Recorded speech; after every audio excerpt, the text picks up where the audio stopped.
The news day continues here on One News Now. I'm Denise Tan. The LTFRB is standing by its earlier statement there will be no transport crisis in 2024. This is an answer to a warning by progressive groups of fewer PUVs on the road by next year. That's as many of them have supposedly refused to join cooperatives. In a press briefing, the LTFRB claimed that about 35% of jeepneys and UV Express in Metro Manila have already consolidated. They will be plying major routes in 2024. The LTFRB is also issuing show cause orders to those who will not consolidate on or before the December 31 deadline. Here are today's other top stories. The Bureau of Internal Revenue is imposing a 1% withholding tax on online platform providers. This will be applied to half of the gross remittances of those servicing sellers of goods and services. The tax, however, will not apply if the annual total gross remittances to an online merchant does not exceed 500,000 pesos. The Land Transportation Office will ramp up its no registration, no travel policy starting next week. Motorists who will be caught traveling without registration will be fined at 10,000 pesos. The LTO earlier relaxed the policy, only issuing warnings to erring motorists during the holiday season. And a recent SWS survey found that 96% of Filipinos would enter the coming year with hope. That's up 1 percentage point from last year. The record high 96% figure was last reached in 2017 and 2019.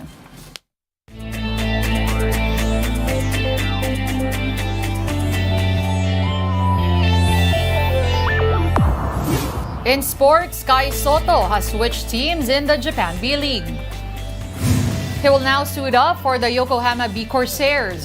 The 7'3" big man has been signed by Yokohama via loan transfer from the Hiroshima Dragonflies.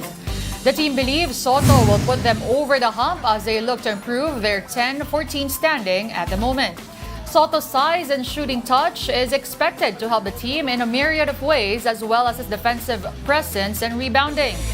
The Pinoy big man, for his part, thanked Yokohama for the opportunity as he comes off a nagging back injury. A proposal to limit the allowances and other perks of UAAP athletes is regaining traction. According to spin.ph, there has been a law defining that schools can and cannot give to its recruits.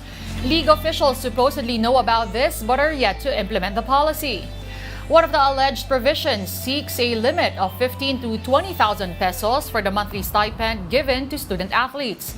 Back in July 2021, the UAAP announced that member schools have agreed to the cap, but nothing much has happened since then. There's now a call to level the playing field among schools to avoid unfair recruitment practices from eventually hurting the league. The PBA is widening its household reach by allowing the airing of weekend games on another free TV channel.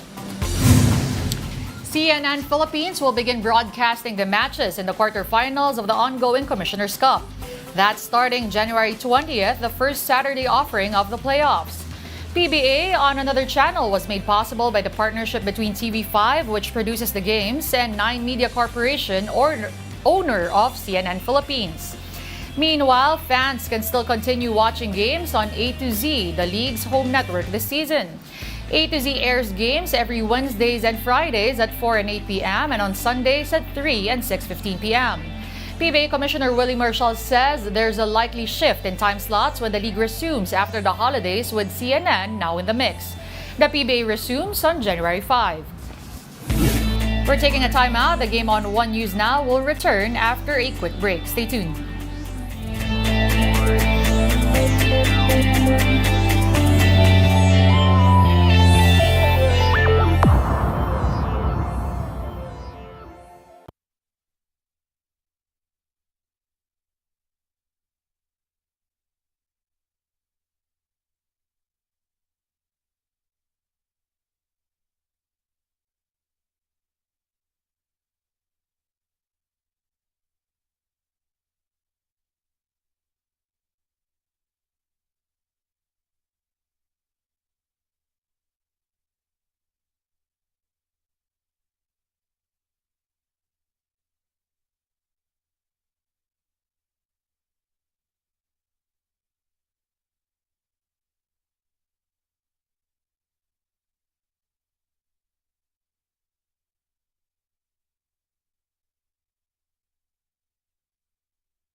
You're still watching the game on One News Now. I'm Denise Tan. Thanks for joining us.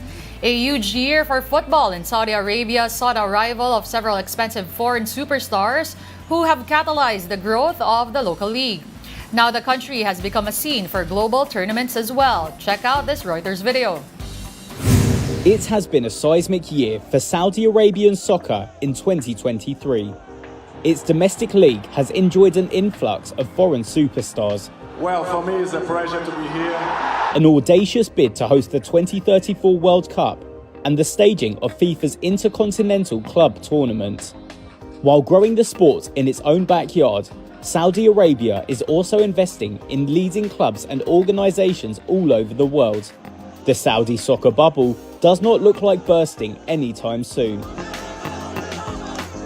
Saudi Arabia's Public Investment Fund, or PIF, took control of 4 of the country's biggest clubs in June: Al Nassr, Al Ittihad, Al Ahly and Al Hilal. They then spent huge amounts recruiting the likes of Cristiano Ronaldo, Neymar, Karim Benzema, Riyad Mahrez, N'Golo Kante and Sadio Mane, to name a few. I'm really happy. The Saudi League, it's a good league. Around $1 billion of talent arrived in a head-spinning summer, and as the January window opens, fans of Europe's top clubs might wonder who is next. Saudi Arabia was left as a shoo-in to host the 2034 World Cup after Australia confirmed in October it would not make a bid for soccer's global showpiece. World Soccer's governing body FIFA had invited bids from Asia and Oceania. Saudi Arabia's was the only one received. Saudi FA President Yasser Al-Mishaw. We already took part in previous 6 World Cups, so the chance to do so in 2034 on home soil and in front of our fans in Saudi Arabia will be incredible. When Saudi Arabia's PIF bought English side Newcastle United in 2021, it showed the country's intent to follow the lead of the UAE and Qatar, its smaller neighbours who have bankrolled some of Europe's biggest soccer clubs. But Saudi Arabia wants to go further as part of its Vision 2030 project, aimed at diversifying the kingdom's economy by developing a domestic league that can become one of the top 10 in world soccer. Cynics may compare the rapid growth of the Saudi League to the Chinese Super League that sparkled briefly before fizzling out. But the Saudi approach, endorsed by Crown Prince Mohammed bin Salman, looks built for the long haul, and no expense is being spared in trying to make that a reality. Another Japanese star is set to join star pitcher and designated hitter Shohei Ohtani in the Los Angeles Dodgers. Yoshinobu Yamamoto inked a 12-year, $325 million contract with the Dodgers last week. This is the most guaranteed money ever given to a pitcher. The Dodgers also paid more than $50 million to the 25-year-old's former Nippon professional baseball team to pry him away. Yamamoto was a top pitcher for the NPB in the last 3 seasons, while also leading the league in wins, strikeouts, and earned run average. He won a gold medal at the Tokyo Olympics in 2021 and helped Japan to victory at the World Baseball Classic this year. I am beyond ecstatic to become a member of this historic franchise and cannot express how much it means to me to be able to call Los Angeles my new home. New British coins for 2024 have been unveiled. One of them is celebrating the country's athletes ahead of the Paris Olympic and Paralympic Games next year. Watch this.